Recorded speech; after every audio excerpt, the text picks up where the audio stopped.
Hi, I'm Hoyt Caston, the director of the Dirt Bighk Kid.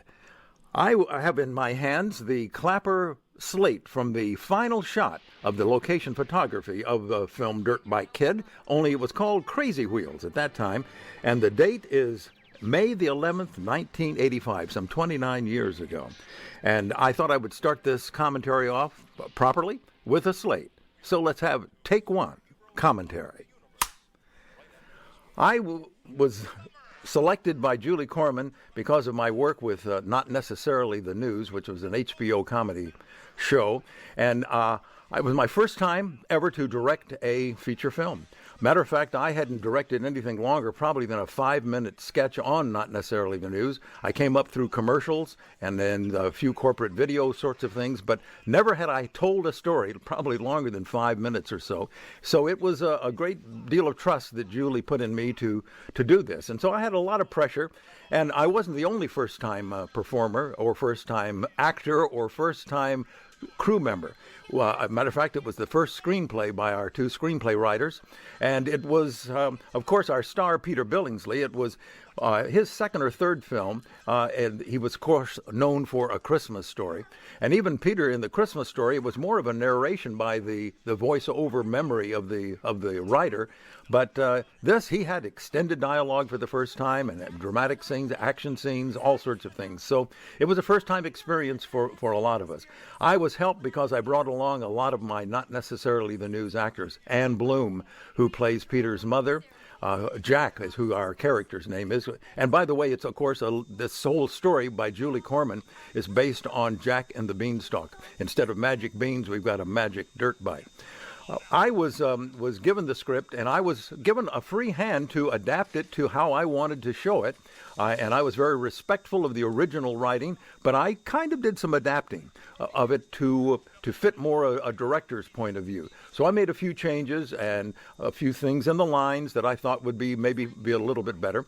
And also, I had a kind of a deal with my actors, especially my Not Necessarily the News actors, Ann Bloom, Stuart Pankin, and Danny Breen, that they are comedy pros. And so if they felt that they wanted to change a line or make it more natural, just in the character way, or to be funnier in a way, they would submit it to me, and if I felt it worked, I would approve it, and we were kind of almost collaborating and doing another version of a rewrite.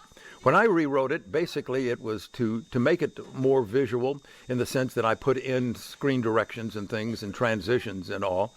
It was an experience that when you rewrite, unless you make massive changes to characters and to situations and things, there is no credit deserved and no credit asked for. And of course, it was not my wish to encroach in any way upon our two fine screenwriters who gave us a real fun script. Julie created the story. It was a great story, and we kind of put together. My first basic visual contribution is coming up here. It's a transition because we're going from this house in Dallas that we discovered and looked and found to the motocross track, and this was one of those transitions that I kind of devised. And a lot of this work that you see is kind of second unit work as far as photography. I was the director and kind of called the shots on any scene that included an actor, one of our principal actors. A lot of these shots we would say go out and get these kinds of shots. Now here's the first shot that I was kind of in charge of at the motocross track, and there's Peter joining the crowd. And this is kind of where our little story starts. We've met them at the house, and this is his best friend, Bo. And Bo has an element of the screenplay that is a little, it's been questioned, you might say. He has a little bit of a girl attraction, as you might say. And he's kind of a young little Lothario. But basically, the whole thing is we tried to keep it as friendly and as innocent as we could, and this is one element that maybe I might have changed a bit in looking back. here we come now. We're introducing the first introduction to our magic bike. It doesn't look like much magic there. And we had a guy, I've got to give him some credit. By the way, all of these actors, these young actors, besides Peter, were all from the Dallas area. And they were very, very friendly, very talented. And we have the character actors as well. The person playing the role of our magic man, who seems to have some kind of connection and decides who gets to have the magic bike. Fine actor from the Dallas area, did just has that look and very natural, very conversational delivery. This is what's happening here. We see that the bike is not liking its owner, so it's just kind of playing around with him, spinning its wheels, and all of a sudden decides on its own what it wants to do. So this was all probably from starting on here was second unit work. It's that you see all the tricks and all. And we had to show that the bike had some kind of specialty, or the rider, Max, who is kind of our young villain, had some kind of ability to drive it. This was one of the other things. Peter could not ride. He could ride, but he could not drive a motocross bike. And that was one of our problems, that we had to have a double for everyone. Who really to ride some of these, and sometimes our doubles were not quite child size. We did find a little champion motocross rider out there at the track who had those big, huge trophies that he had won, so that we got him. That might be him. Oh, no, I don't know if he rode for Max and for the Jack Peter character or not. But anyway, now we're coming into the closing, and this was a scene that I kind of had to get into. They said, how are we going to get that shot right there where he flies off into the mud puddle? And I just said, well, just get out there and let's just push the bike in there. And sure enough, that's what I got out there, and I was the one who was pushing the bike as he flew off into the mud puddle. The bike, of course, we had several different bikes. We had the beat up bike like this. And this is the one. This is kind of where the magic beans selling scene occurs. Only it's the magic bike that's going to be handed off. The bike was I guess you would say handled and taken care of by a guy who was really the heart of the movie. As far as I like to say, what the magic bike was to the dirt bike kid was the same as the mechanical shark was to Jaws. If the bike wasn't working, we didn't work. And that was one of the things that was the responsibility of Timothy Barton. And I can't give him enough thanks for the hard work and the hours that he spent in keeping us going. Sometimes the bike, you'll see later what it was be required to do.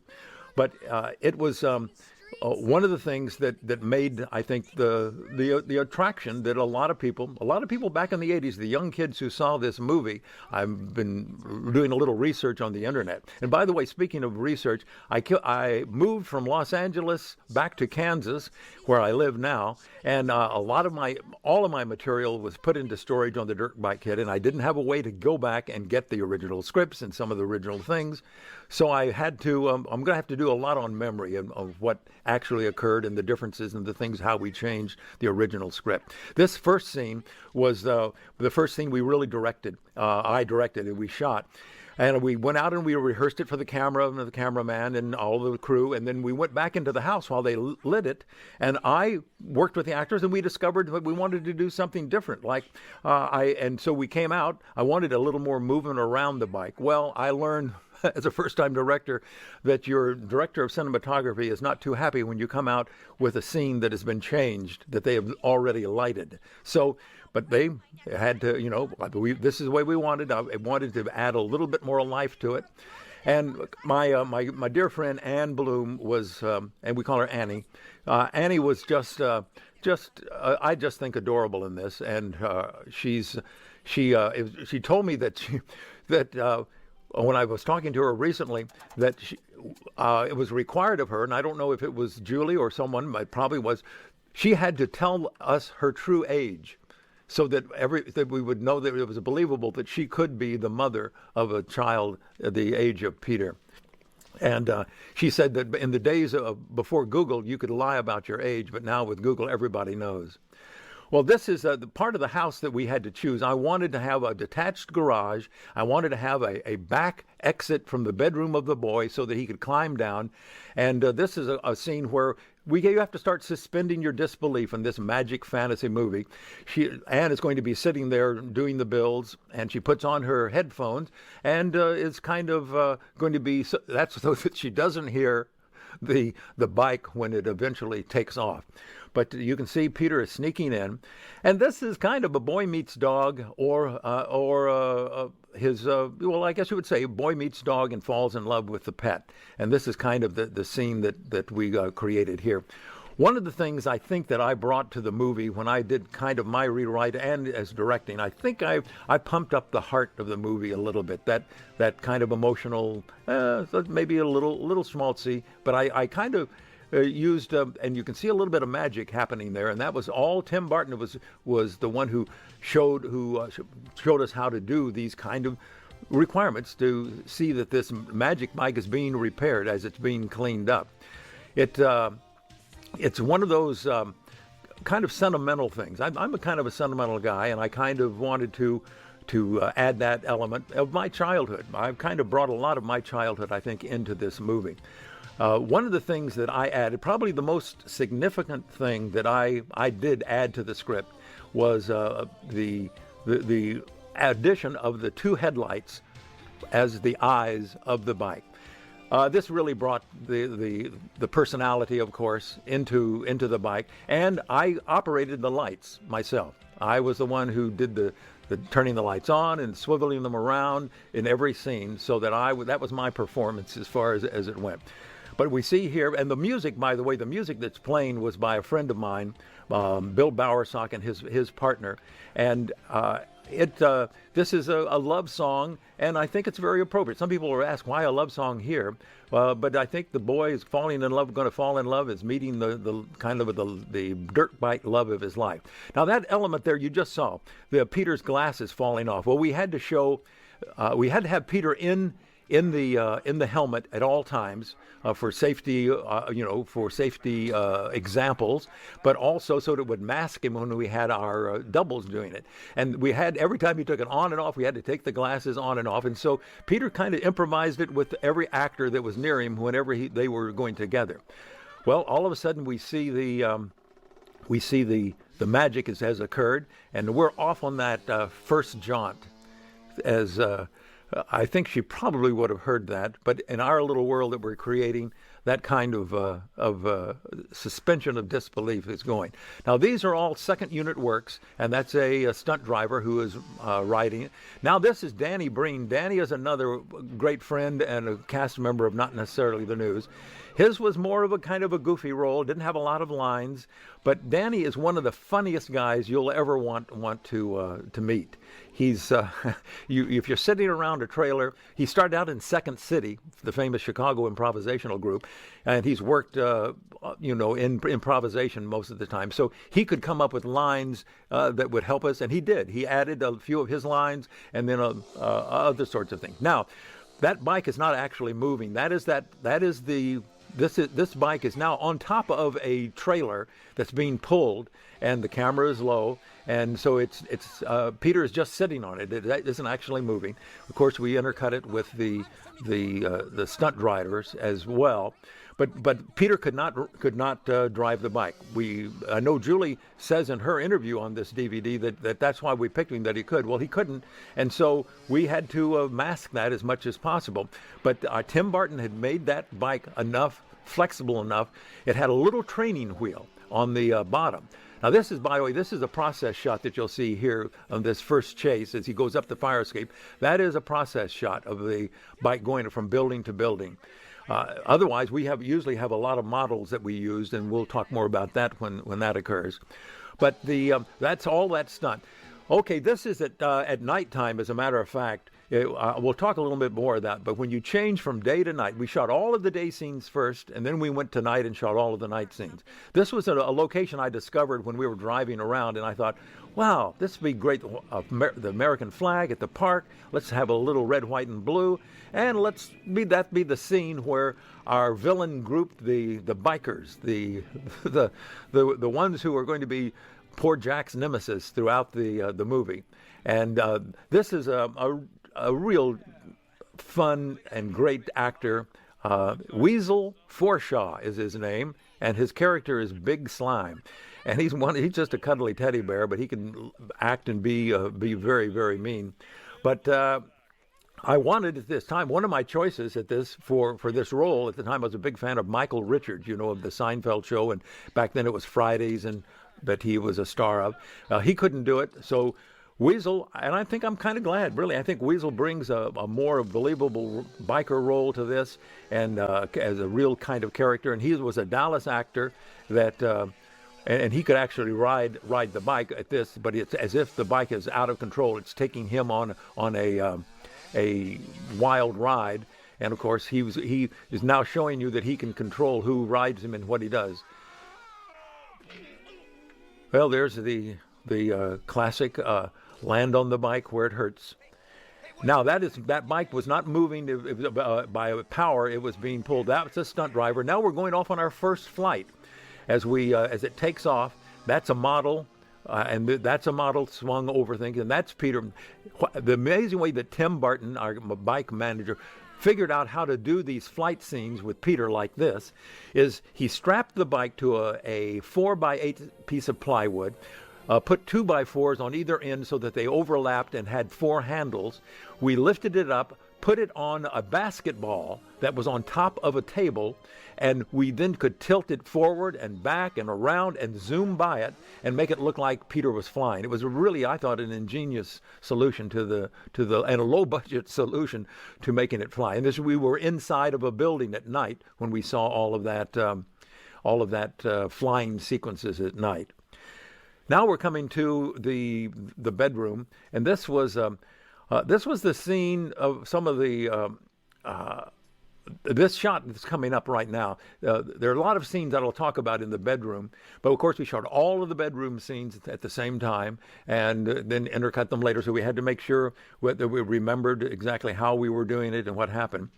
Now this is a scene from my childhood. I added this scene, the good night scene, with the flashlight and the saying good night to the bike. I used to kind of do that sort of thing with a neighbor across the street at night through our windows.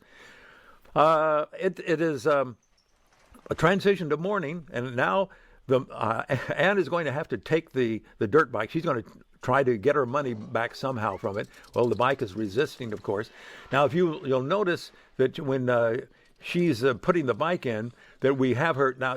Now, ordinarily, you would not put the bike in with the back wheel first. You would probably bring the front wheel in. Well, but we couldn't.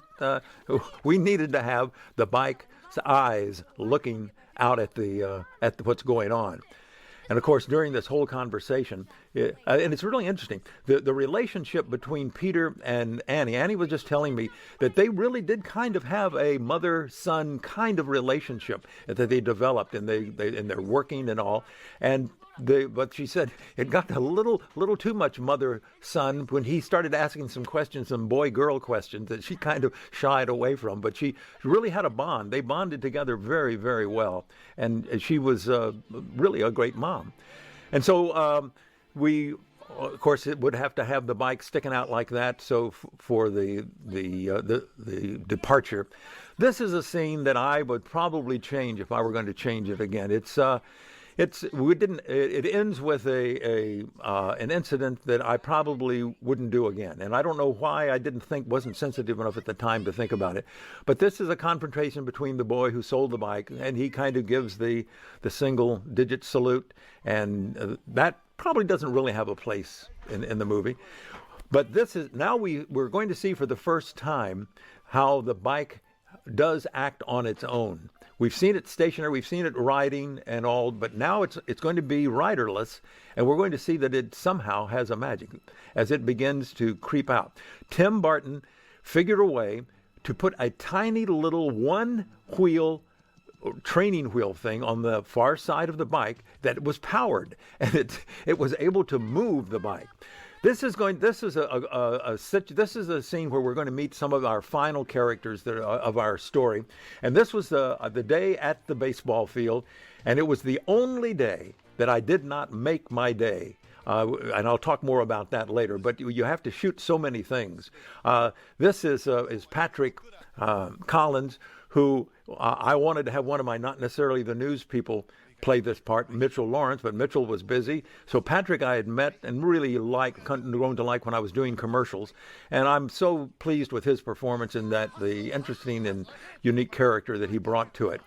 But this was the day where we went, where it was hard, all these people, we had to do all sorts of things, and we went long, and I did not finish all of the scenes. Fortunately, the laboratory lost the footage that day.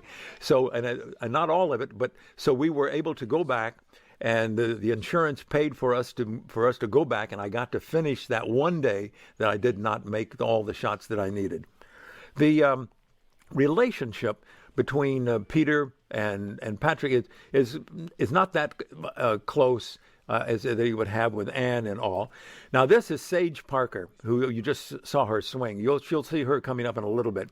Sage was a Dallas actress, and there were two actresses that we interviewed down there. And by the way, Julie Corman came down for the pre-production for the casting and was there. And then she went back to Los Angeles and just kind of left me there to do my job, and as well, and the ups and downs that we'll talk about that happened. This, of course, this is a little scoreboard I think I had them create for this. And this is Sage Parker, who plays Miss Clavel, the bank assistant. And Sage was, there were two actresses, Sage Parker and Angie Bowling, both of them really great actresses, very pretty.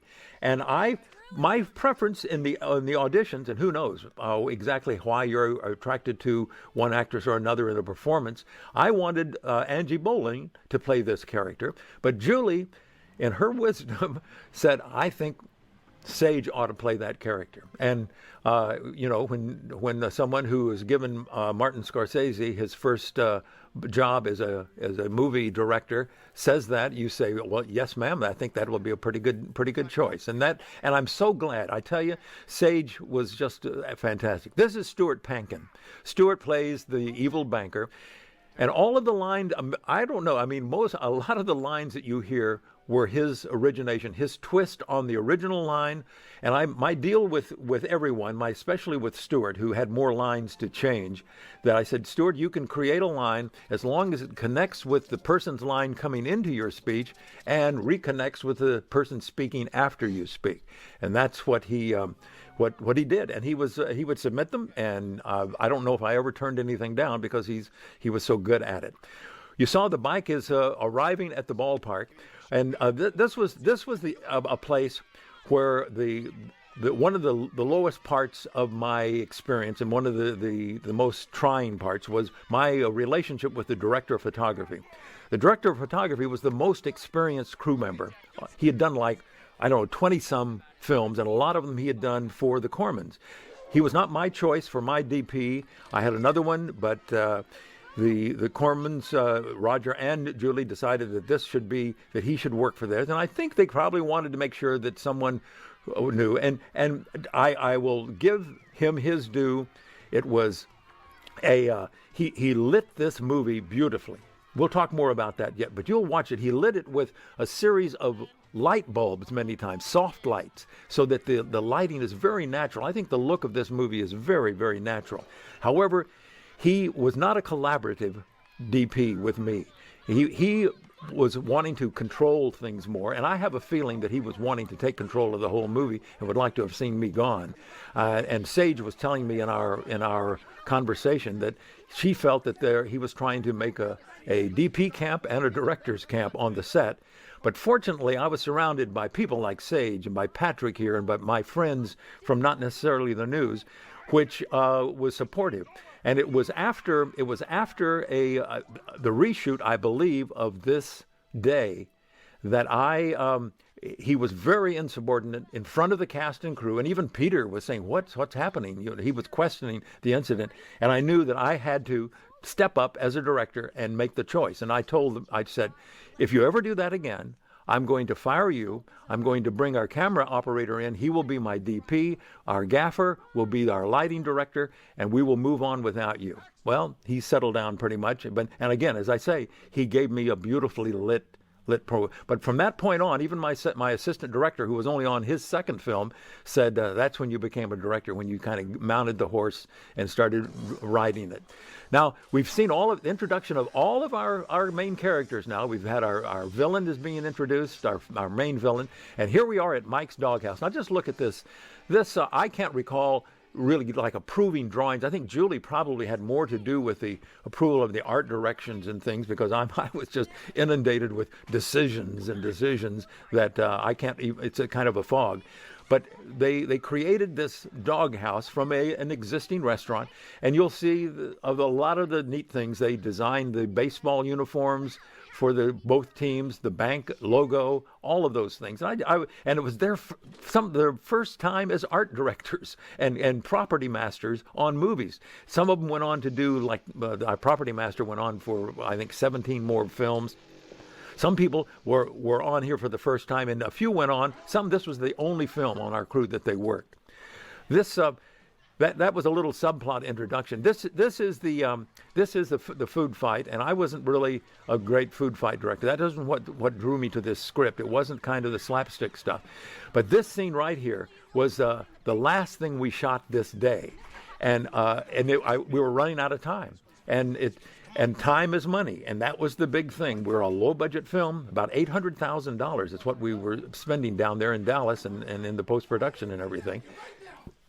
But this was we shot all of this first. We shot all of the outside stuff, and then we went inside and shot this. Then this last scene, and you'll notice it has no coverage. By that I mean there are no close-ups, there are no individual two shots or anything like this. It's this one shot, and I was saying, okay, I'll do it, I'll get it. Just give me a few more minutes. And I don't know if we did more than one take. I'm not sure. Maybe no more. I'm sure no more than two on this. But if you look at the actors, they're just doing their work so well, I think. And the kids are reacting and are participating. And it's the moment. This is the moment when Mike has been told that the Doghouse is going to be destroyed, so that Hodgkins can build a new bank on that very spot. And poor Miss Clavel is sympathetic, and she was kind of the bearer of the bad news. But it's one of those. This was that day. I can remember when our Andy Davis, our production coordinator, whom I'll talk about later, was always cracking the whip, making sure that we stopped so we didn't spend any more money than we had to. This is another. This, as I say, was shot earlier in that day. But I just really am impressed. I think Peter does a great job, and our little Bo there Chad Sheets does a great job. Now, you see, the Bighk was just pushed in, of course, by a crew member. Now, this whole sequence, see, every time Peter has to put on he just hands the glasses. He kind of improvised that, Sage says, with them. And then, of course, somebody has something, a rope here, where he's just pulled out of the shot. I really love this reaction by Sage as she watches him go off on a wheelie. Now he's going to go into, this is an abandoned, or I guess you would say abandoned bank downtown in Dallas somewhere, that our great set art directing crew dressed with posters and things. And Annie Bloom was telling me that, reminded me, there was no air conditioning. This was in, April, and it was very hot down in Dallas. And so this was no air conditioning. And she says her hair would be made up, and she'd go in and it would wilt, and they'd have to put it back up again. This is Stewart talking, and anytime you hear him doing these little monologues to himself, I believe that those are his creations, his talking about the statues. He would look and see what props he had, and he would figure it out. And so sometimes you just you give a comic master his lead and let him do certain things, and it takes a little time. But he does his little shtick and business, but by and large, I would say 99.9% of the time, he was usually right about what was funny and what wasn't. Now, Ann and Stewart had worked together, obviously, on not necessarily the news. And Ann was telling me that they had a friendly but pretty good competition about who had the funny lines, who had the lines, and they all, this is the stunt double arriving, by the way, and driving through the bank. Now, as we watch it, as it come around, that's again our stunt driver driving, and then we see him go there. Now, we need to show Jack, of course, so that we let it know. So when this cut occurs there, here he come, him coasting in through the scene on the bike, so we know that Peter is actually there. Now, in the scene, as I was saying, between Peter and Anne, Stuart and Anne, they had a lot of competition. She was telling me that I had agreed with them that if they wrote down the lines they wanted to change and they submitted them to me and I approved them, then they could do it. And so they were keeping track of how many lines each one had improved or had added to the script. So there was a little friendly competition going on, and it was good that they knew each other from, of course, not necessarily the news, and it had never performed in any scenes quite like this. This, of course, is the bike just being pushed in on that training wheel, and it has a mind of its own and is taking them into the bank, and this is the first confrontation. So I think that you'll notice throughout this, and I think that Anne and Peter and Stuart, this scene is nothing really special, but their reactions. And by the way, I'm going to mention right now my editor, Jeff Freeman. This was Jeff's first feature film. He'd been assistant on other films and television and things, but this was his first feature film. And he has gone on to be one of the top Hollywood directors. He directed, editors. He edited the film Ted and A Million Ways to Die in the West, and is now doing the upcoming other second Ted movie. Well, this model that you just see, of course, the bike, and we had to have the crew lift the bike up and slam it down, and it was a real coordinated effort here. But it was one of these I guess you would say the collaboration between the art department, and we only wanted to break it once. We didn't have enough money for second models. So that was the confrontation scene where the bike actually confronts our villain. And this is a real little cycle shop that we found there in the Dallas area, and got a great character actor from the Dallas area to be the owner of the shop. And this is another thing. I just think that Al Gibbons, I think, is his name, and Al, his natural friendly demeanor, but yet he has to be gruff. But he's really quite, I think, very effective. It's kind of in sync with the spirit of the movie, kind of a sweetness about the guy. I remember this scene being lighted, especially by our DP. All of this, he's got a string of light bulbs that are lighting this. And if you'll notice, look how natural, and so there are no hard shadows, there are no spotlights, there are no obvious backlights and things for hair and all of that sort of stuff and throughout the movie. I just think that it has that great kind of bright comedy lightness that you want. And so it was probably worth all of the other trials and tribulations that I had to put up with. But this is this is a scene that's going to if you'll watch a little bit closer, you'll maybe be able to see that wheel. That was I think I don't know if that was our double or riding, or I'm pretty sure it was. But Peter gets off, and pretty soon, if you watch the back tire of the motorcycle as it moves into a scene coming up and on its own, it's now going off on its own to deliver packages. Now here it is. I think that this, if you look closely, if you go back and you look closely at the back wheel when it first came in, you can see a little bit of the shadow of that tiny little third wheel. Well, here again is the scene which I get to participate. This is the best acting I did in the whole movie. I think here is the interaction of using the bike as as the eyes, and following the conversation as the mom wants to take the bike back. And this was a neat little scene. And I just think Annie did it great, and Peter was as natural as a young actor. And he's going to go through all sorts of emotions that he didn't have to do in A Christmas Story, and it was not only that much that long ago. So he's kind of grown. I think he's growing in this role as an actor, and his cooperation, his patience, his everything about it was really quite nice. I think that one of the as I said earlier, the relationship that Annie and Peter had on this was a spark that really got it to to operate and fit into the movie and set the tone, that friendly family feeling that I wanted to have. This is another great location that we found for the banker's mansion or house. So we were here for a day, and it might have been even just a part of a day. But this is another kind of the relationship between the Bighk and the boy, and you'll see that the Bighk was resisting to come here. He didn't want to go. He doesn't want to go through the system. It's a rebel. Now, of course, we always have to have the helmet with the Bighk, and we'll tell more about that story because this is the inside. Now, this actress is Angie Bowling, and Angie was, as I say, my first choice for the Clavel role. But I'm just so glad that she just does such a great job in this. I'm glad the way the casting finally worked out. You can see her character's name is Pretty Woman, and she's all of that for sure.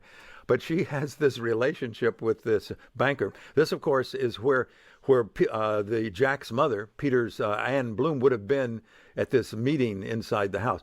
Now, we had time while people were setting up. This was one of the other few scenes that I got to really direct, in the sense of we worked with the actors. We had rehearsal time. Most of the time there was no rehearsal.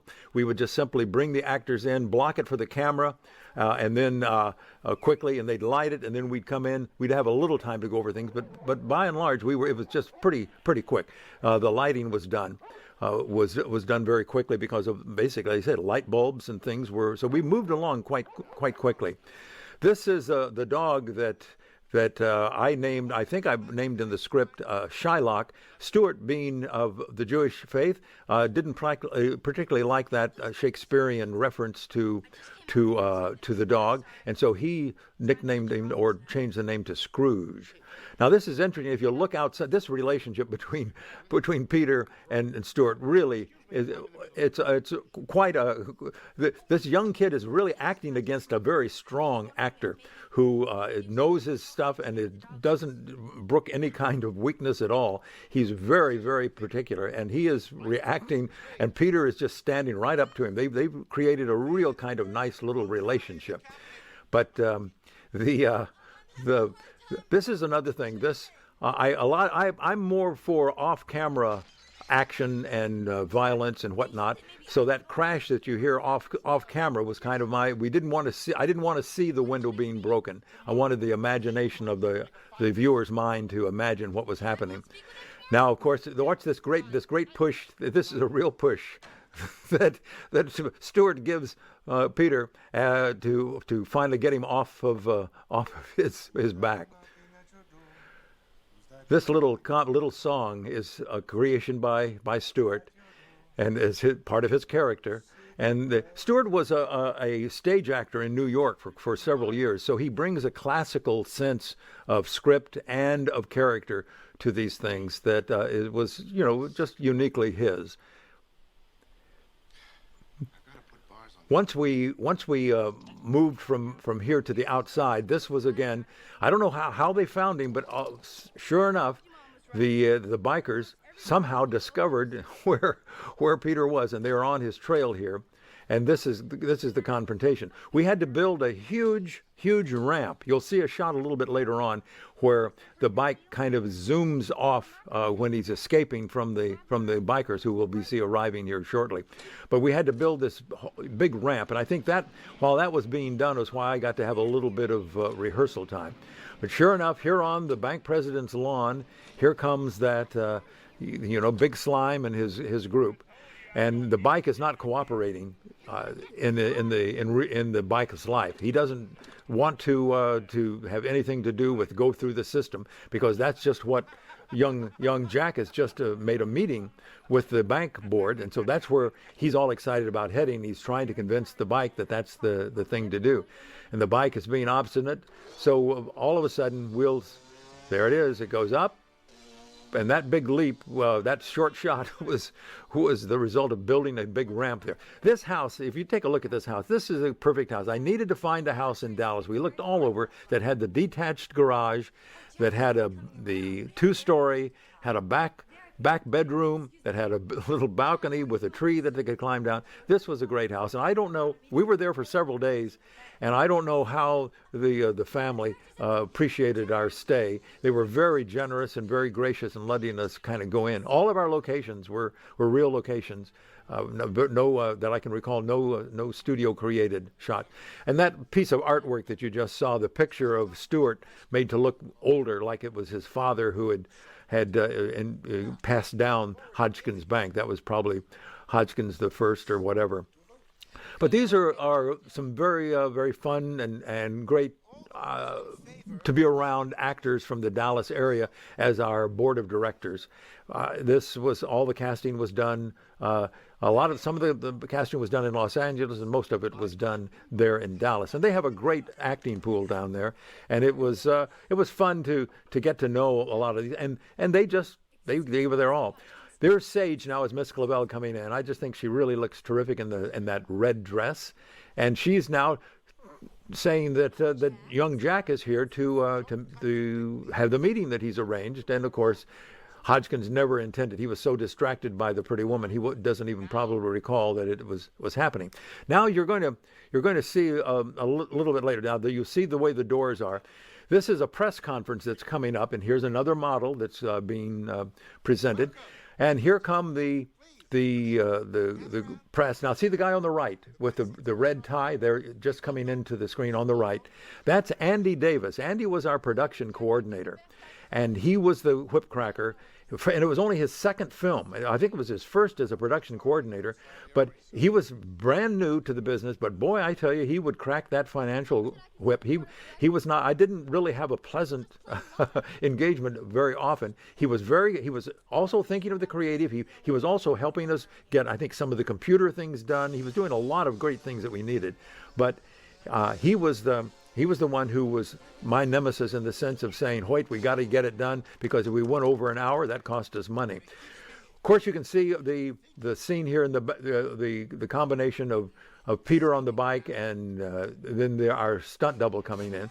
We had to do a little bit of finagling with the doors here to make this little magic happen right now, so because the bike is going to interrupt the board meeting here of the bankers and the press conference introduction of the new Hodgkin's Bank. You'll notice that the doors were together at then, and we needed it for a ramp so that the bike could come up and do its thing again. Now it's the bike is in control of things. Now you'll watch this whole sequence here and how naturally lit this is, and how the two are doing it. And again, we didn't have many times for many angles. We only got this one angle on it. There's on the right is Andy Davis. Andy went on to do many films, and just about 8 months ago, as we're talking here in August of 2014, he was made the Vice President of Production for Columbia Studios. He answers only to the president of Columbia Pictures, and he is in charge of all live action production, even the ones that are involved in animation. So Andy got his start on the Dirt Bike Kid, is now one of the top positions in the Hollywood film business. Now we were again at the end of our day. We had a lot of stuff to shoot in the bank. I don't know if we were in the bank for more than one day. I think we may have been. I think we were more than one day, but we had to get a lot of stuff done. And you'll notice that there's not a lot of close-ups and things. I had to figure out how to cover things as quickly and as efficiently as possible. This is the relationship that is budding between. Well, it looks like some good news has happened. So this was our last shot of the day. I remember this was the last shot, and we had to do it all in one. If there was no close-ups, no cutaways to reactions of anyone, but this we had to tell the whole story here. And I think that that's a little bit of an old-fashioned kind of movie making, in the sense, if you look at a lot of the old movies, the directors did a lot of in one kind of situations, but this was by necessity, and that means that everybody in the scene all have to be engaged, have to be working, have to be reacting, and I think that my people just did it really well. And you can kind of see the people in the main characters and in the supporting characters and the extras were all very, very supportive. And that was one of the things that I was able to rely on. When I would come on the set, there may be some kind of confrontation, but I would usually have that really comforting feeling that they were there. As a matter of fact, I was so anxious and had anxiety about my being a first time, how to cover a scene, how to tell a story, where should the camera be? Should it be here and there? And I would ask, I would be open to suggestions and all of that sort of stuff. As a matter of fact, it got to be one time I remember I was questioning and trying to make the decision, and one of the camera operators had said, "Survey says." And I had to, of course, I made my decision. But that's the way I work. I mean, I didn't have all of the answers. I didn't think I did. I knew I didn't, but I wanted the best answer and the best solution from everyone. Matter of fact, I can remember sleeping at night, having a dream, anxiety dream, thinking that was I sleeping in the right position for the camera. And I remember in my dream saying to myself, Hoyt, there is no scene in this movie where you are sleeping. So I was really quite anxious. Matter of fact, here we are at the construction scene. Well, of course, Hodgkins has changed his mind, and he's actually going to destroy the movie. There's our double coming in, and then there's Peter on the hero Bighk. But I can remember all the decisions you have to make as a director. I mean, people are coming to you with the approval of this and doing that and doing that. And I can remember driving early one morning to the set, driving in the van with everyone else, and we were driving and we stopped by a park, and I looked over and I saw this guy raking leaves, and I said, how many decisions does that guy have to make in his job? Should I put the leaves in 2 piles, maybe 3 piles? What? And I just knew, because I was off for a day of so many decisions, and I would wait until I had to make a decision a lot of times, because I wanted to know all of my options, and I wanted to know all of the sometimes things correct themselves, but you can't wait too long. In my mind, a director has so many tickets that he can play during a day. And when you run out of tickets, you run out of time, and you have to know where you want to spend those tickets. Now, this whole sequence, now we're going to start beginning to see some second unit work, some stunt work, and things of that nature.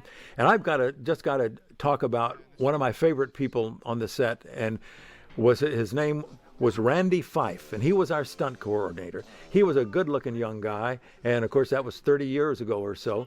But he was just so supportive of me. Whenever he would show up on the set, the first thing he would do would come up with a big smile and saying, "How's it going, boss? What's happening?" And he gave me the respect and the cooperation and the collaboration. He was always wanting to help make it. Now he was in charge of this. This was shot while we weren't there. We had to intercut shots that we shot and everything. And I was not much of a car crash person. This was our only really car crash. Now, if you will notice in the trailer, you'll see another car crash or two. And that's I had an experience in post-production with the post-production supervisor for Julie Corman and Roger Corman. And she was great. I can't remember her name, and she's not listed in the titles, so I can't say, but she was always very, very helpful and everything. But we were having a post-production meeting, and a secretary came in and said, the people in Brazil have called, and they're complaining that the shots in the trailer aren't in the movie. And the post-production supervisor said, well, tell them if they like those shots, I can get them the movies that they came from. So that was one of the techniques of the Roger Corman promotion aspect. Get the people in there, and of course, once they got in there, even though things weren't in there, they're going to enjoy the movie. Now, all of these were choreographed. We would just kind of say, here's what we need. We need something to happen, and we would describe it, and we would then have Randy Fife would choreograph it. He'd get a stunt rider. Now that stunt rider is a grown man. You can probably tell it's not anywhere. But that's one of the vicissitudes of a low budget movie. You can't have everything be perfected. And of course, it's being chased in the sidecar by Danny Breen, my friend Danny. But he's not, of course, driving the in that sidecar. Danny couldn't quite do that, I don't think. But these were all things that Randy created and was also very, I think, in certain shots straight on. Now here we are. I'll talk more about how this was done. But we took off. This is our day flying sequence, and of course Danny gets up to the top, and this is where he is stuck. Now those shots you see of the bike going by, that's an actual little model that's on a wire, an invisible wire. That can't be seen, of course. And we would swing it. I was on some of those shoots. We would swing it over downtown Los Angeles. We would swing it over the neighborhood where I was living at the time for certain trees in the background. And it was really a beautifully constructed model. Now you'll see and that kind of stuff we could do. See, that's a model that's swinging by. And that's, when you see that shot of Peter, he's on top of a plywood thing that's on top of a basketball that makes him able to dip and swerve, and we zoom by with the camera to make it happen as if he's turning, and all of that has to be coordinated with the film. And that was Jeff Freeman's job, our editor, to make all of these pieces fit together. And all those sequences of models and stunt drivers and all. Now this scene coming up was another one. I think it was the end of the day. We had to get this last sequence of shots done, and that's such a cute picture of Annie and with her hair up there, and so we had to. Of course, that wasn't Peter riding in, but now here's Peter coming out of the garage, and we have to do the helmet off transfer with the glasses thing. Well, of course, the cavalry or the police are coming. And they're after the bike. They're going to come to arrest. I kind of designed this shot so that the police pulled out over there to back in because we needed to have the door facing us. The limo from Hodgkins pulls in over there, and then comes back in the police car into its position. So that got us. That was a quick sequence. I don't know if we did it more than once. You have to depend. I was watching, by the way. I was watching on video assist throughout that. This is how I had directed on Not Necessarily the News, was watching on video assist on these sort of things. But it was, so I was able to see pretty much if I thought a shot worked or not. Now this whole sequence we had to cover. I don't know if we had a second camera this day or not, but you can see coverage, you can see different angles on this, and we had to tell the story of the bike. And this is another thing. One of the things that makes me chuckle a lot of times is the world that we created here was that this bike was doing these sort of strange things, and everybody was just treating it like it was a person instead of that it was this amazing bike that was doing all of this. And of course we're going to be taking it to jail. And again, jail, we had to, you'll see that shot a little bit later, but in this one, the goodbye shot, we had to have, of course, the bike has to be facing backwards, so it was loaded in back first. And this was the shot, obviously, because we wanted to see that. Now, that was the end of the day, and then I remembered I didn't get this shot. And I went to the DP, and I said, and we had wrapped and everything, I think. I said, I got to get this shot. I forgot this. I called it my Steven Spielberg, star. Now look at this. See the hands sticking out of the bars there? That's the only appearance in the film of Tim Burton, the creator of the Magic Bike. So that's his on-screen credit there, or appearance, I should say. But anyway, I begged and begged for that last close-up. And he relented, the DP relented and came out, and it was a simple shot, and I think it worked, and it was what I needed to cap the scene. There we are with our bike in jail. This is another bedroom scene that was shot, and throughout the DP was always kind of complaining about these shots. He was French. And he was, it's so TV. It is so TV. Instead of meaning it is not film, it is television. But I wanted to tell my story my way, and I pretty much got, I persisted, and I got the setups I usually wanted. Now here is the nightmare sequence. Now this was a trick I learned that I think the direction I gave Peter. Mike Nichols, I was an intern, an AFI directing intern on a film with Nichols, and Nichols would say they taught them in MGM studios, in their acting studios, that if the telephone call, when answering a phone, if the phone call was going to be bad news, you answered it happily, and if the phone call was going to be good news, you answered the phone sadly, so that you would get that change of emotion into it. Here we are in the police station. And again, this is another instance of how the Bighk is just kind of treated as a person, that all of a sudden it appears on its own, and sure enough, it's got the helmet. The helmet is on there too. The helmet goes wherever the Bighk goes, so that we can be sure that Peter can have it and put it on. This was a sweet sort of scene. This is a scene that Sage and Patrick, Mike, the Doghouse owner, and Miss Clavel began to spark a little bit more of a romantic relationship. And I just think that Sage told me at the time that she had a young son who was about 3 years old, and I think maybe the son was on the set. Named Miss Parker was his first name, and she was saying that the relationship between Anne and Peter kind of inspired her to see Peter on the set, what he could grow up. That she later decided to maybe terminate her or take a break from her career so that she could raise her kids. She wanted her young son to get all of the benefits. Now here the Bighk has taken Peter and Jack to the site, and now he has some kind of magic. We don't know how he can, through his magic, create mechanical things to go move as he wants them to go. This was a scene. This was a little bit tricky. We have to have.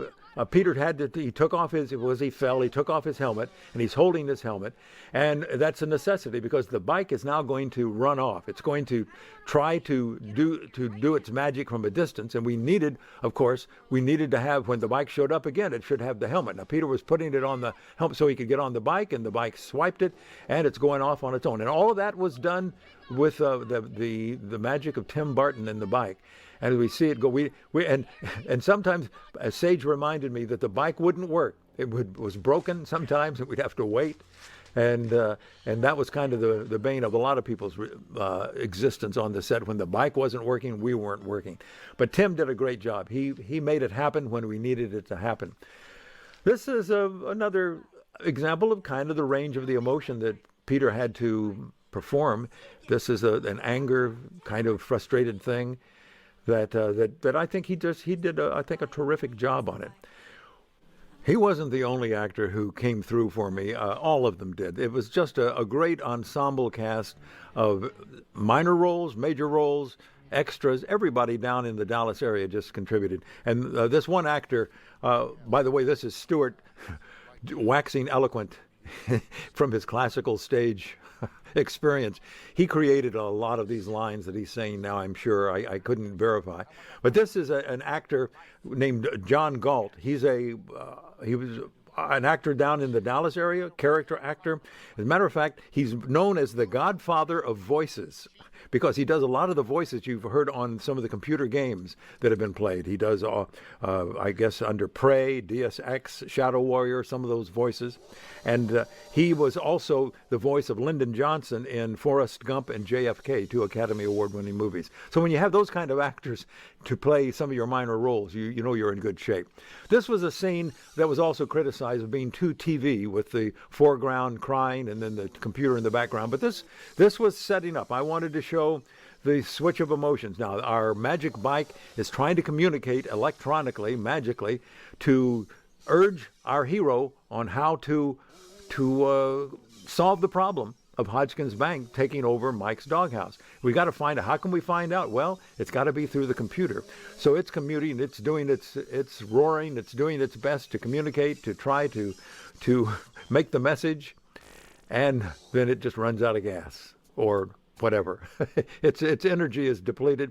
Now, how can you learn how to hack? Well, I think you just pick up a computer magazine, wouldn't you? That's easy to do. You take a glance at it, and you're off on your way to the hacking world. Of course, the Bighk is hiding. The people are out searching for it. It's a fugitive at large, so that's going to be part of the story now. But the Bighk is exhausted, in my mind, and didn't know what to do. Well, how can we do our little computer hacking? We can't do it at home. And by the way, this is a night scene. All of these shots in the limo at night were done in a nighttime area, and we'll talk more about that later. That we will, that again, on that turnaround day. And I tell you, turning around from day to night is one of the most exhausting things for me. We shot for 6 days a week. We had 1 day off. And if you didn't get enough sleep at that time, then you were really, really in trouble. And then sometimes if you ended the day shot, sometimes you would be turned around and started 12 hours after you finished the other day when you were going to night. It just depended. So this is a great scene, I think. It's a small scene, but it's a crucial scene. It's where Mike gets the inspiration to go to challenge Hodgkins, and I just think Sage handles this just so subtly and with her expression. But she's so pretty to look at. But just her emotion and her connection, those connections with each other. We were talking about the choice between her and Angie Bowling for this role. Well, Sage told me later that she and Angie go up for down in Dallas. They were Dallas actresses. They went up for a lot of roles. Sometimes Angie would get it. Sometimes Sage would get it. There was no real competition. But Sage came up to me right at the start of the shoot and wanted to acknowledge that she understood that my first choice had been Angie, and I said, well, I understand, but I'm very happy with you. I told her that, but she had the courtesy to kind of diffuse that possible little bit of tension that might have existed. She identified the elephant in the room, and it disappeared. And I couldn't have been happier with the results. As I've said before, I just think she did a terrific job for me. Now, this was the beginning of a little bit of the conversion of Mike to a fighter, and we'll see later Miss Clavell. Here we are in a computer room. Obviously, it's supposed to be in the school. I don't think it was at the school, but this brings back memories to me because I was, stressed. As I told you, I had to make all these decisions. The first time film director, I'm doing all of this stuff. And this was the time I can remember when my wife, Patty McCormick, who was pregnant with our little daughter, came down to Dallas, and I finally had someone to kind of help me get organized, take care of my offset life. And she was a producer in her own right, and for television and films and everything. She's done a lot of things. So she's always been my creative sounding board as well. So it was really good to finally have someone down there who could relieve me of the day-to-day things, and to also be the person who could give me some creative confidence as well. So it was a turning point for me as far as getting control of my work on the film as a director as well. Now, this is a nighttime shot. This is the young boy we had to worry about working people at night, especially young people, and we were obeying the rules. We were hoping that everything was going to be all right. We had to get it done quickly. Again, even at night, you've got to get the thing done in a certain amount of hours. So Max has brought along some of friends who are going to help look for Jack or for the Bighk. And I think Stuart did just an excellent job of first this changing from the arrogant banker to the intimidated potential victim of a biker gang. And these are two great faces that are meeting in this face-off here during this exchange. And I think that, and this was a great collaboration between the two of them. They worked out the business as we were collaborating and suggesting. And I think that it's a scene that is one that shows off both of their talents equally well.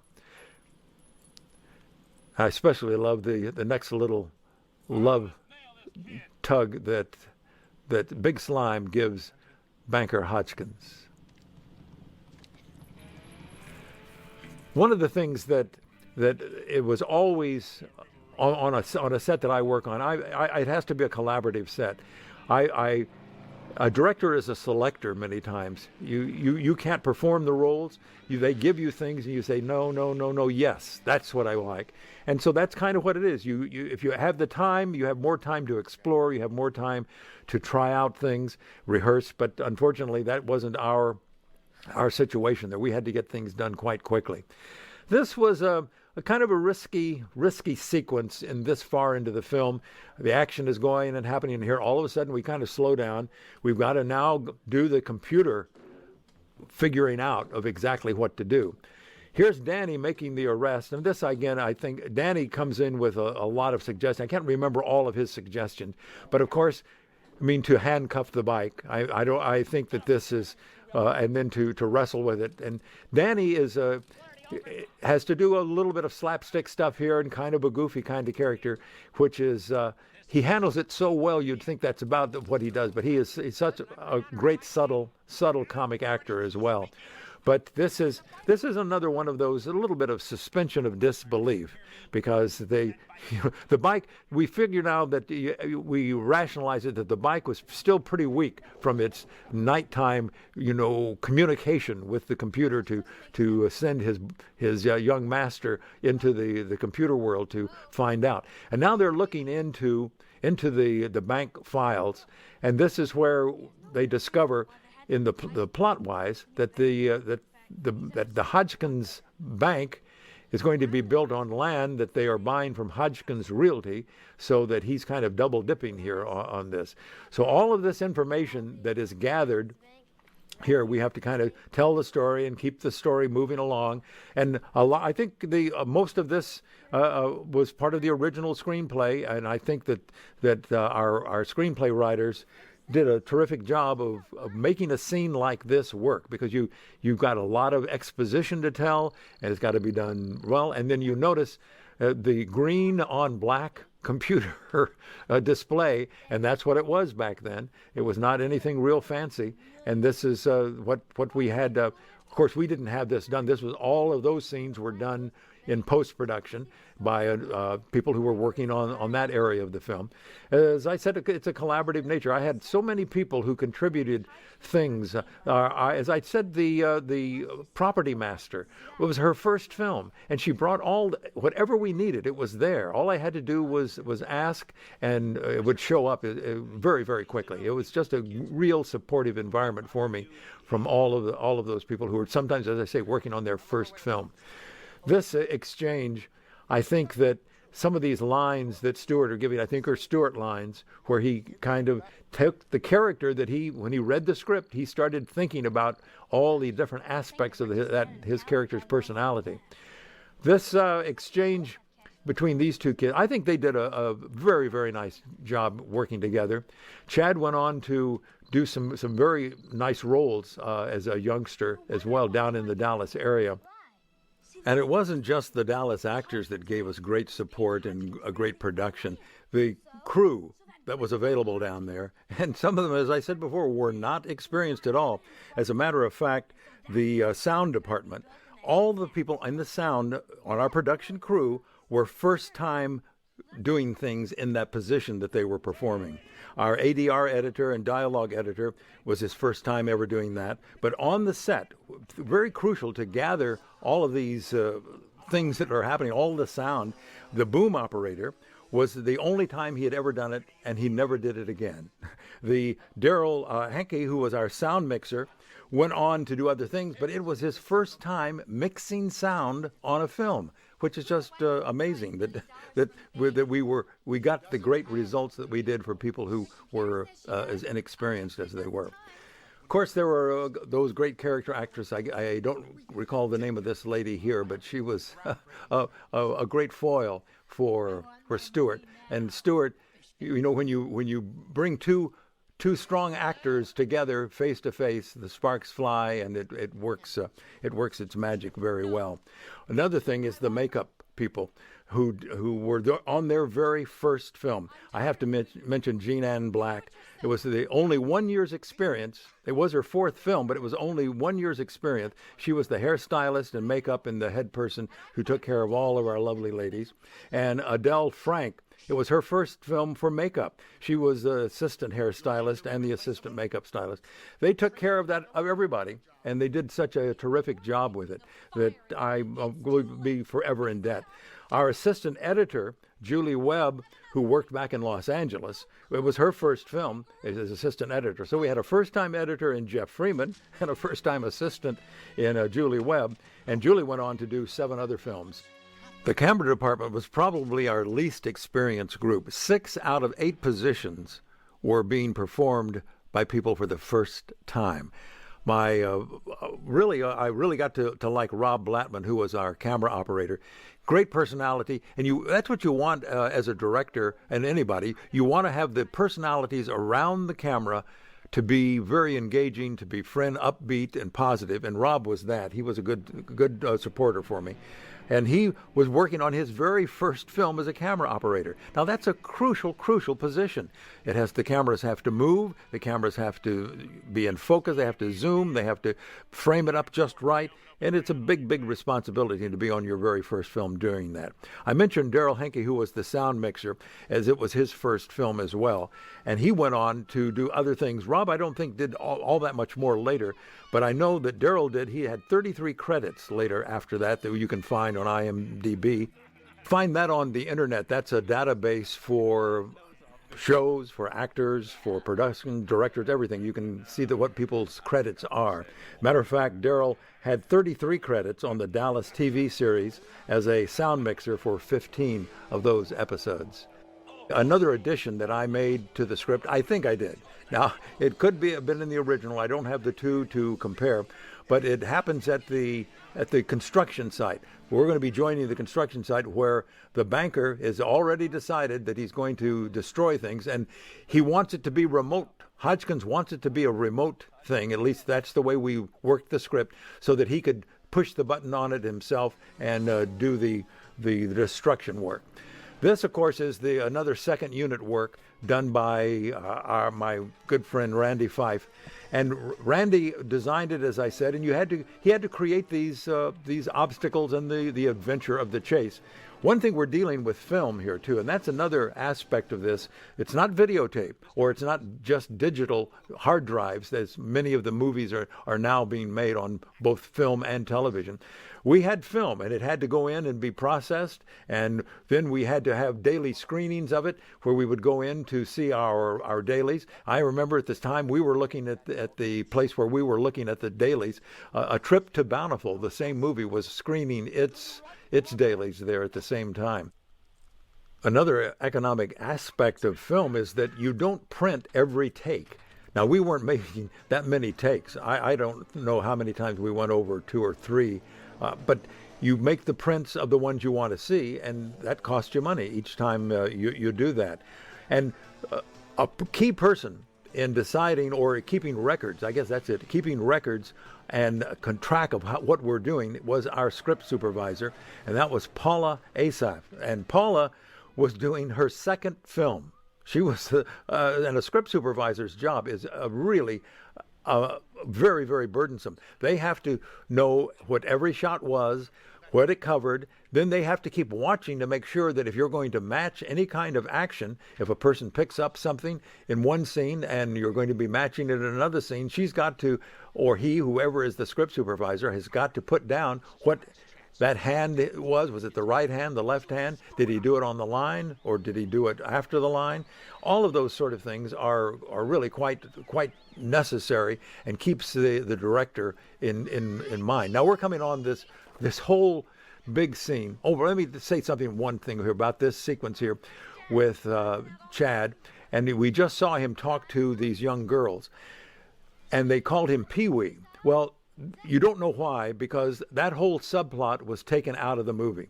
Remember, he was kind of a little ladies' man, and there was a scene that was written, and I don't know if it was by me or if it was by the original writers, where he was out at a lake and he was caught with his pants down, and we had to hire a little stand-in actor to shoot the backside, the little bum of this actor, because the girls were on the other side and they saw the front. And from that time on, they would call him Pee-wee, and that was one of the jokes that didn't make it off it made it to the cutting room floor, let's say. This whole sequence was very complicated, and our script supervisor was very important in keeping track of everything that we're doing. We're intercutting all sorts of things. This scene in the truck between Sage and Patrick, or Miss Clavel and Mike, was I think some really fun stuff, and their personalities really came through. And as you can see, Mr. Hodgkins is so arrogant, he knows he can do the remote without any real instruction and all. But there's all sorts of things are going to happen. We're building up to a big chase sequence here, and there's a chase sequence that's already going on. The bikers are chasing the bike, and the bike is trying to elude them. Here we go. That's that part of that sequence while that's going on. But everybody's going to be converging on this scene where the big destruction celebration party is about to take place. The script supervisor and we were standing there in a row. I was standing with the script supervisor. That's 2 people. We had, I think, the second or the assistant director. I know we had the director of photography. I think there was one more person, but I have a picture in my old files stored away somewhere where all 5 of us are standing and pointing, because we're trying to figure out exactly where the camera, who's going to come from where, what's going to be happening here, what's going to be doing there. And all 5 of us are pointing in a different direction.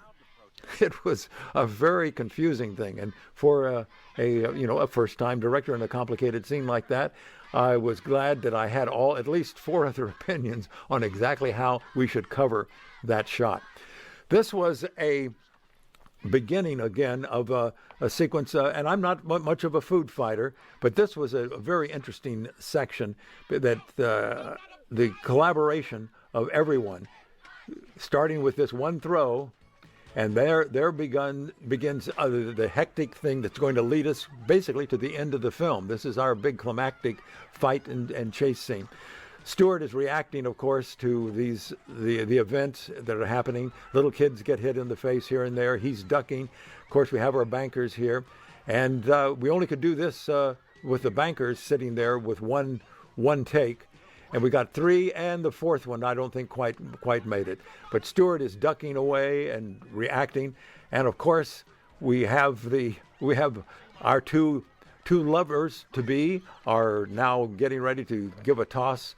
I wish I'd had a pie fly through the screen there, but we probably didn't have time to go back and get that.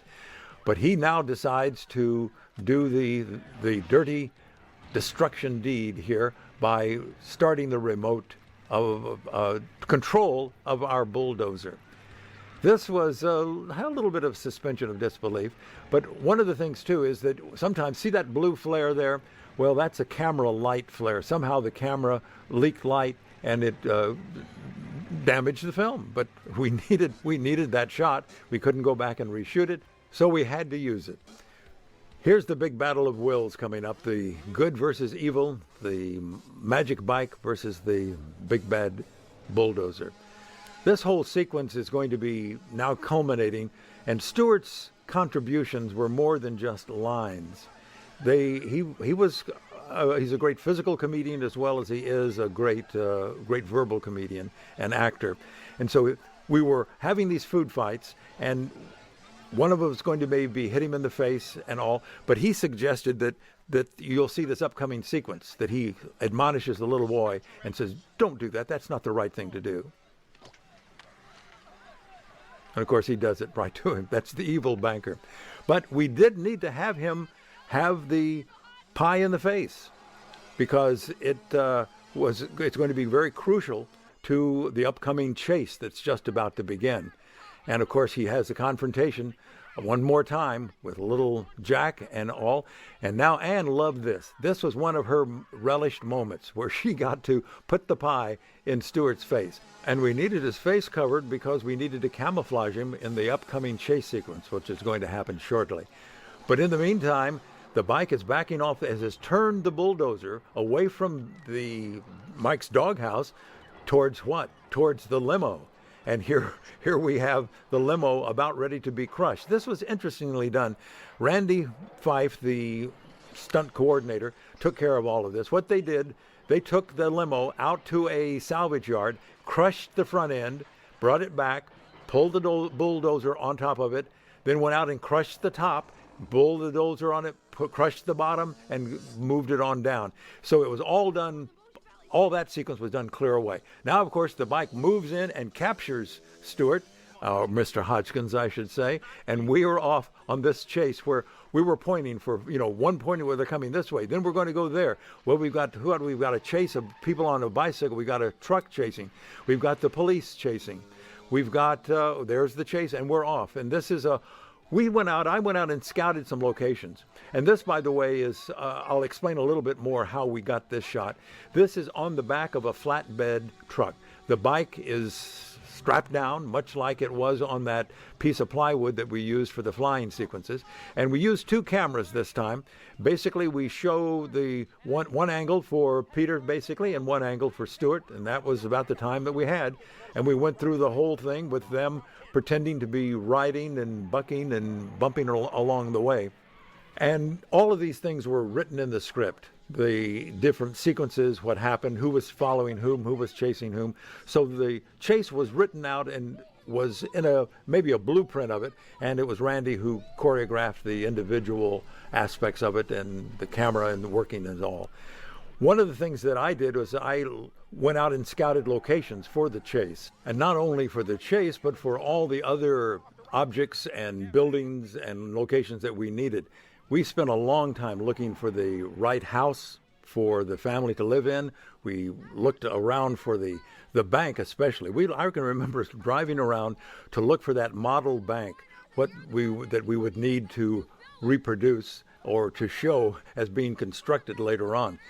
But the chase sequence was one of the ones that I was kind of fun because we went out into the country and right near the motocross track, and that's where everybody is heading right now. They're on their way out to the racetrack so that our climactic scene. Oh, this is another aspect of the way I kind of like to do things. This was the 2 bikes are getting completely creamed by the cars that are passing by, all the different cars. Well, of course, that would be disastrous. It would be expensive. You could damage your cars. So better let it happen off screen. And I went out and made sure that the rim and the tire were spinning. That was my job, to spin them and run off before we panned the camera over to see the results of the demolition of the bikes. Well, the chase goes on, and we're heading out towards Mosier Park, which is the motocross park. And we're back on our back flatbed with Peter and with Stuart doing their really great reactions, and pretty good simulation. But I remembered I saw this railroad track when I was out scouting, and I said that would be the great coup de grace. That would be the final element that would really force Stuart to be compliant to Peter wanting him to save the doghouse, and as you'll see how it will eventually occur later on in the film. Once we go through our final little bit, we're going back out to the track, and all of this, of course, is second unit work. But again, I would like to say that one of the things that we got such great cooperation was from the racetrack and the people. As a matter of fact, we're going to be rejoining the race, and throughout the film, at the beginning, when you hear the track announcer's voice describing the race and describing the participants and who's ahead and who's behind, those are all friends of mine and friends of the film and relatives of people and all that we gave names to they can hear it when the voices are being announced on the track. And it's just a kind of little way to give some people their due and their recognition. Well, of course, we've landed here and we're coming into the final point. This was the pond that was out there, and I don't remember how all of this came together. I know it was scripted, and I can't remember where it devised and developed, but all of us are gathering, all of the people are gathering for the final blow that's going to have the comeuppance. There we go. That was, of course, previewed by the delivery of the package earlier in the film. This is another ad-lib by Stuart, where he says he is afraid of what looks like a snake, but it's that stick is moving. Well, now we're coming to the ending of the magic. The magic is leaving, and this was a scene that I wrote. I remember staying up late one night writing this, trying to bring some kind of family-friendly, some kind of inspirational feeling, if we can say that. But that the magic that was in the bike, now the magic was in the boy. He was helped to discover his own individuality, so he doesn't need the bike anymore. And this is the talk that is performed as they walk down this road, and that's kind of maybe a little sentimental, a little cheesy, some people might say, but I think it captured the spirit of the movie and the spirit of the relationship between mom and boy and Bighk. Well, the climactic scene is coming up, and I can kind of give you a little bit of a rundown on where people are today.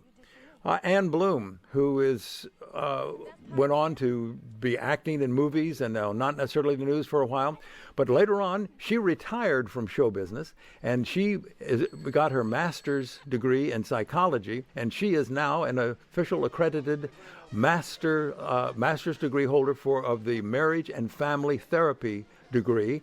And she is a psychoanalyst, a counselor in the Los Angeles area, and an associate associate professor, I guess you would say, of psychology for the Los Angeles City College. So she's done really, really quite well for herself. And of course, the Bighk comes in, and it's being run, but it's running not on magic anymore. Another person who had a real interesting life after the movie was Sage Parker, and we're going to see Sage in here. Of course, one of the things that happens is that Mike and Sage not only had a romance, they're going to be getting married a bit. One of the things about Chad Sheets there, I have a sad thing to say. Chad, unfortunately, is no longer with us. One of our dirt bike kid families that didn't survive into his adulthood. And matter of fact, in December of 1998, he passed away from colon cancer, and that was a real sad thing for me to discover as I was doing my research. Sage Parker, on the other hand, did the interesting thing. She continued to work for a while in films, and she retired because she wanted to be a full-time mom and didn't like the trip from Santa Barbara, where she lived, down to Los Angeles for commercials and all the things she was doing. So she became a teacher. She became an acting teacher at a Santa Barbara college, and for 9 years. And I can imagine the fun and the joy of those students when they were in that situation. Then she had another career. She retired from that and went back and got a nursing degree and became a midwife. And she did that for several years and is now retired, but on other kind of spiritual and interesting adventures in her life. What we were trying to do with this sequence was have the Bike's caretaker come and maybe start another Dirt Bike Kid. And that would be what? The Dirt Bike Kid 2 sequel. And it hasn't happened. It's been 29 years, and I would have loved to have directed that. But as a matter of fact, I've kind of moved from feature films after one experience. I had another experience prior to that when I was a directing intern for the American Film Institute, an intern on Mike Nichols' film Carnal Knowledge. And it was that I also observed him direct the stage play The Prisoner of Second Avenue. So that gave me a lot of experience. I was a complete novice on the set of a feature film, but I moved more towards the aspect of documentaries, and that's kind of what I've been doing for the past several years for HBO, for the History Channel, and I've got a big one coming up I hope to be doing shortly. Well, here's the big reveal. And this is our art department had to recreate that whole facade of Mike's Doghouse in front of this big old building that we chose to be Hodgkin's Bank. And I just have to give again thanks to that great art crew and all the hard work that they did. One of the other sad notes, of course, is that we also had another one of our Dirt Bike Kid families who are no longer with us. And this is Weasel Forshaw. He's Big Slime. Unfortunately, Weasel was killed in a car accident in 1996 at the age of 40 years. He was a sweet man, and a lot of people loved him down in Dallas, where he performed in many aspects of it. So, but fortunately, as far as I know, most of our family are still working. Stuart Pankin is doing great things in all sorts of different aspects. He did a great role in Fatal Attraction. He played Michael Douglas's best friend.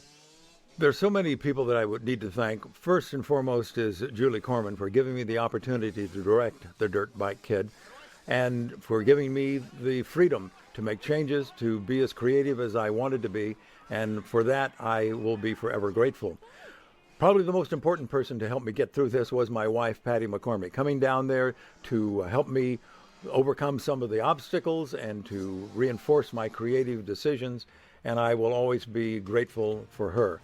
And it happened when we were closing down in the final sound mix. We had a day layoff, full day break, just when Aubrey Antoinette Cates Caston, our daughter, decided to come into the world. So I got my own Dirt Bike Kid out of this whole production. And as we're recording this commentary in August of 2014, Aubrey is going to be having her own little dirt bike kid come into the world, another girl, in September. So welcome her to the world, to the family of the Dirt Bike Kid. I want to thank my friend Tony Wood, who's engineered the recording for me. And most importantly, I want to thank you, the fans of the Dirt Bike Kid. If it weren't for you, this new DVD would not be happening. Your 100,000 purchases of the VHS, your positive reviews posted on Amazon.com and on the internet on IMDb, where you comment about the film and saying that it was your favorite and one of the best films of the 80s. Well, I appreciate that so much. You helped make me realize some 29, almost 30 years later, that what we did down in Dallas that summer and afterwards in post-production and all really did make a difference for some people's lives. It brought a little bit of fun, a little bit of laughter, and a whole lot of love. And so I thank you from the bottom of my heart and from the cast and crew of the Dirt Bike Kid. That's a wrap.